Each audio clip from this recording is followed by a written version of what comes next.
Well, hello again. Welcome again to another reading.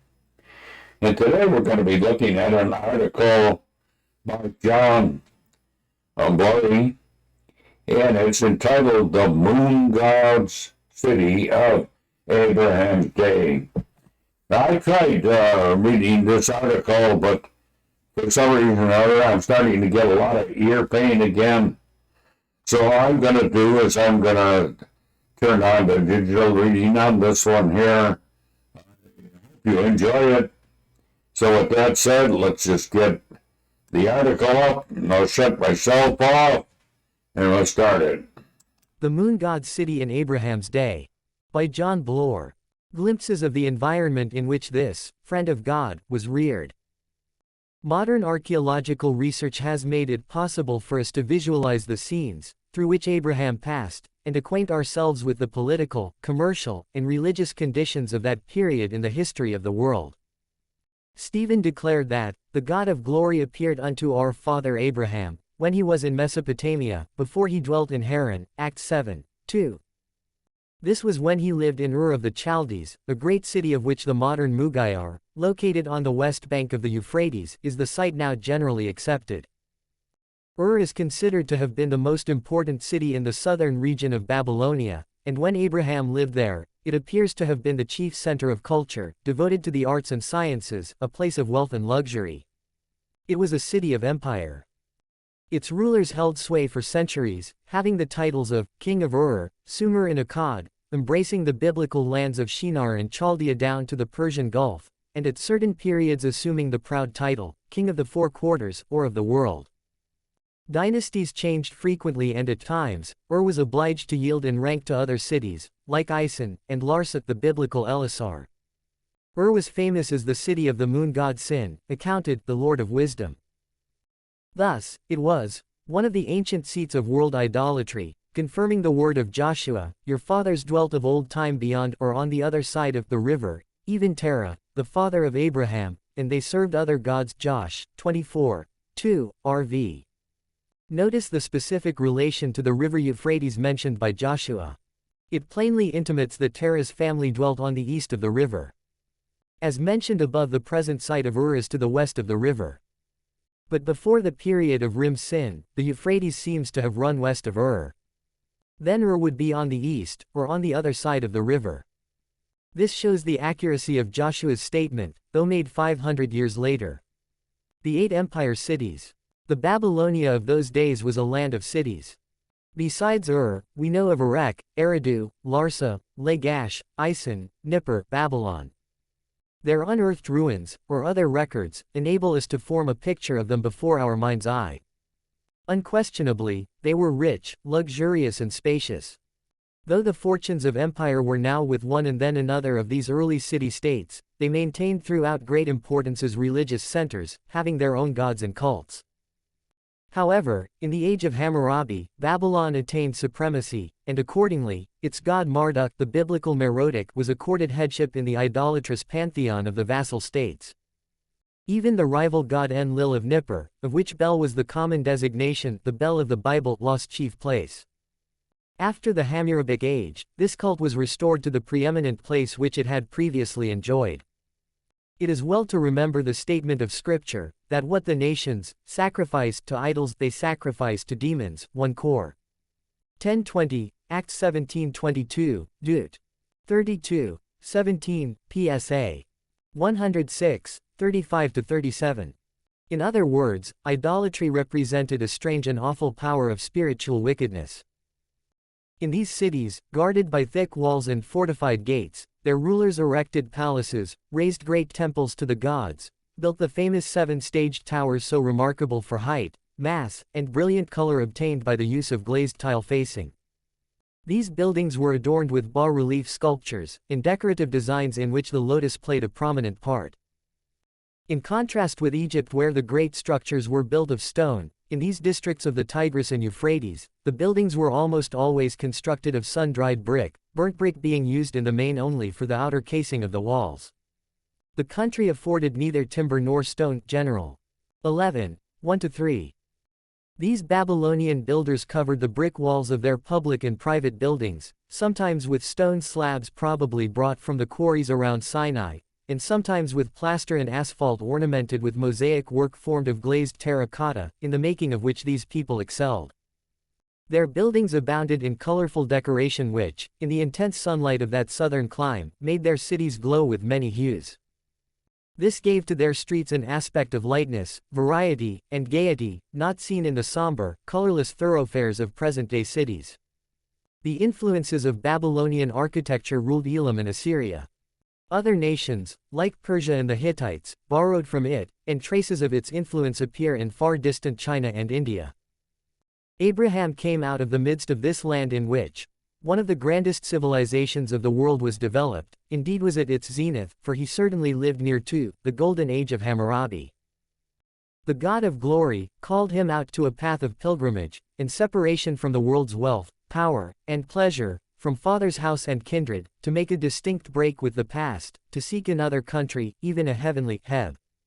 11, 8-16. From the luxury of being a city dweller, he became a nomad, dwelling in tents, with Isaac and Jacob. Jacob was born 15 years before Abraham died, the heirs with him of the same promise, Heb. 11, 9. Such, ever since has been the character of the path of faith, to esteem suffering with the people of God, and obedience to his word, greater riches than the world's treasure. Faith is called to sacrifice. God calls by his own glory to present suffering and future inheritance, even joint heirship with Christ. 2 Pet. 1, 3, Rom. 8:17. Abraham probably lived shortly after Hammurabi's reign, during which, and for more than 100 years after, the city of Babylon was foremost. Isin, Urek, and Elam came under the masterly hand of Hammurabi, who was not only a successful warrior but a wonderful administrator, as the famous code of law which bears his name gives witness.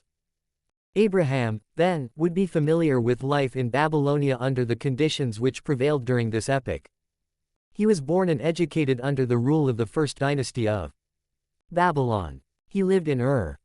To the west of the city lay the broad expanse of the Euphrates, and a few miles in a southeasterly direction was the Great Lake, called Sea by the Babylonians, near the edge of which the city of Eridu stood in those days.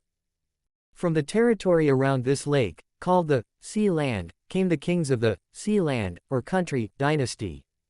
The country through all this part lies low. The banks along river and lake are fringed with willows and reeds except where plantations reach to the shore. Far off to the east might be seen the mountains of Elam, from which the Kassite raiders descended upon Babylonia and finally ruled the country. Licentious idolatry of Ur. Abram grew up under the shadow of Ur's famous ziggurat and doubtless knew well the magnificent temple to the moon god which stood near. He would be familiar with its ritual, know something of its musicians, its singers, its host of priestesses and sacred harlots who served in more ways than one and were looked upon as the gods' harem, for the gods must be like the men who worshipped them. These deities were thought to be very human in their ways, much like men and women, only having extraordinary powers. It was supposed their favor could be secured and their powers used for man's benefit by abundantly providing all that would gratify their emotions and lusts, which were like those of the worshippers, and to which they gave free rein to please these gods at the sacrificial feasts.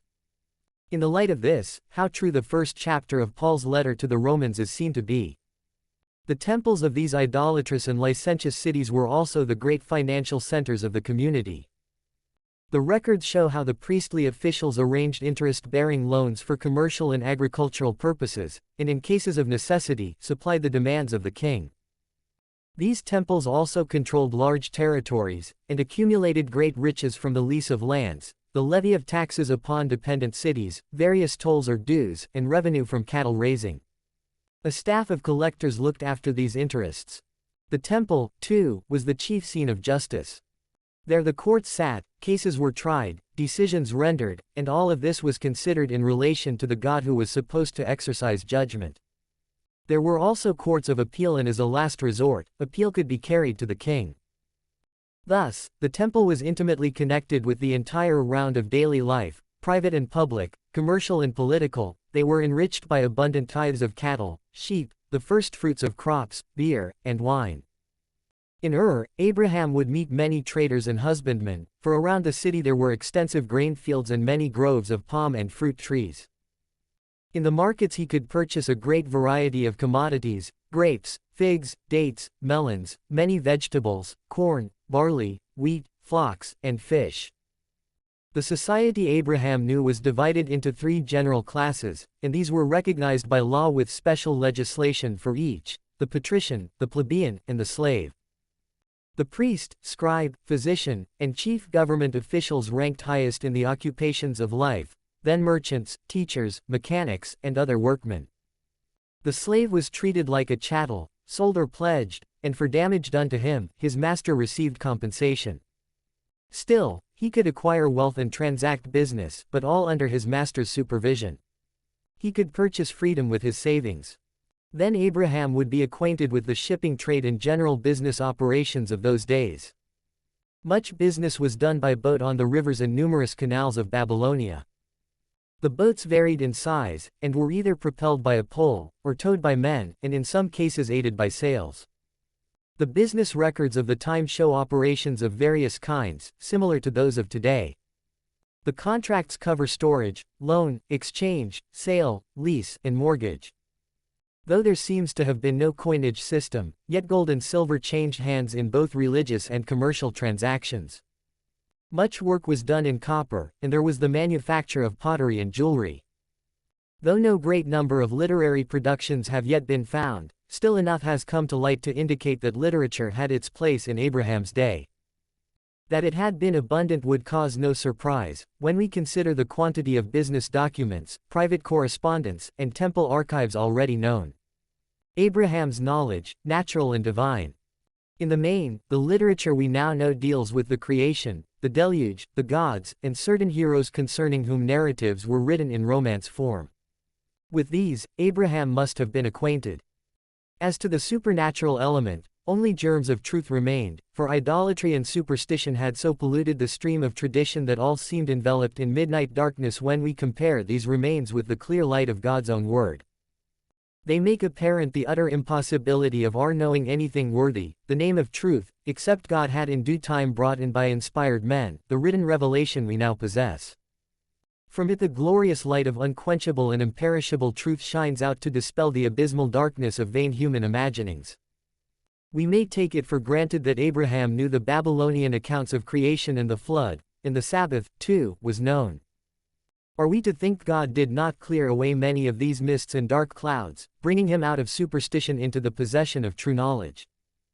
We can scarcely read Hebrews 11:8-16 without feeling that Abraham knew more, I think much more than appears from the account of his life in Genesis. The light of a heavenly city shone before the eyes of his faith revealed to him by the God of glory. This had eclipsed all the worldly glory of Ur, held him fast when he moved amid the pomp and splendor of ancient Egypt, led him back to the place of his tent at Bethel, where again God spoke to him. Such were the immediate surroundings of our patriarch. In them we can see mirrored the general features of the age in which he lived. For centuries, amazingly little change took place in the life and customs of these eastern lands. The more we learn of them from other sources, the more evident it becomes that many passages in the Old Testament prophets give a faithful view of the general life of even this early period, though written long after Abraham's age. Plainfield, N. J. The Sunday School Times, April 24, 1926.